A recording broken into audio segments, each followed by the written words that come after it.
we do have to recap the draft. I think now that the dust has settled, the smoke has cleared, Washington's been widely praised for the draft. I like everything they did. We talked to a dude from Illinois on the radio about Johnny Newton, and that guy might be an absolute stud. Sanistrell's super impressive. You'll hear from him.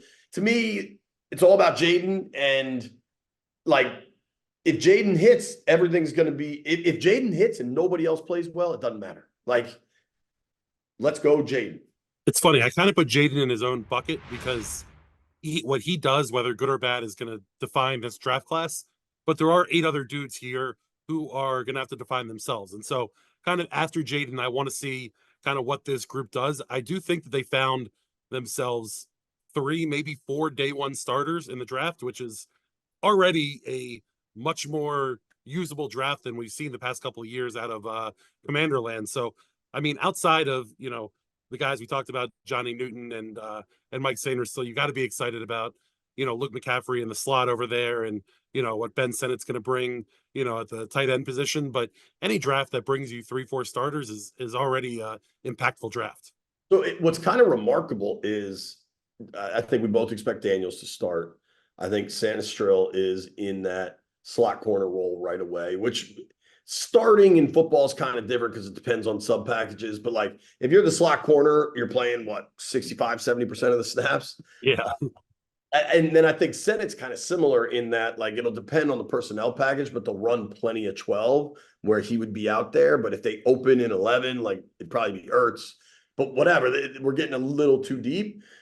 Ironically, Newton might not be the starter because of Allen and Payne there, and he's the 36th overall pick. But I kind of think, one, they'll rotate that so much, and two, I think he will definitely be the starter within a year. Or it's a good pick. I'm not worried about that. I think the most important starter post Daniels is Coleman. Like if he could start week 1 at left tackle, is just vitally important. If he's a week 1 starter, then this draft, if he's a week 1 starter and plays well, it's hard for this not to be a home run draft then. Yeah. Well, what's going to be awesome is we'll be out there next Friday. Well, so they have rookie mini camp next week. Shout out to the Commanders who decided not to make us all work on Derby Day and then Cinco de Mayo also. Usually rookie camp is the week after the draft. For whatever reason, theirs is 2 weeks after the draft, and I ain't mad at you. Plus, I got Shelby's first communion, so it's going to be a busy weekend at my house. It's going to be an interesting Cinco de Mayo for you. Yeah, well, first communion is Saturday, so I think I'm. Oh, okay, there you go. You got maybe Sunday too. I don't know. How much do you think I'm aware of in all the? How much do you think I'm aware of with all that? That's arguably less. Yeah, I guess I'm a step ahead of you. But so we're going to be out at rookie camp in less than a week, which will be just great to see those guys interact. We get to see all the undrafted guys, which we'll go through. But I think we allow ourselves one more moment of like the euphoria that draft night creates for these players. That my childhood dream came true. And I'm blessed to be here and be able to hear my name called. And I can't wait to get to work. Just be able to spend that time with family.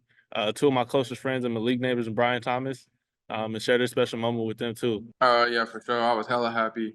I've been waiting on this moment since I was 5 years old. So for it to finally come, it was a dream come true. I mean, I just think since initial conversations, met with them at the Senior Bowl, met with them at the combine, through the post combine process, met with Coach Rye on Zoom, the tight end coach, and I think we just clicked pretty easily. I love what Coach Kingsbury does. I've heard fantastic things on Coach Quinn, so I'm really excited. I think the fit is perfect. Yeah, I think it was just how the coaches were towards all the players. It felt like very like home. A similar thing when I got the TCU coaches really cared about the players. When I met with Coach Johnson, the way he was coaching and all that stuff, it just really felt right. And I loved the way that, they were taking care of us in the strength room. The coach was straight up and knew that they were there to work, while also taking care of us. And I just was really excited about all that stuff.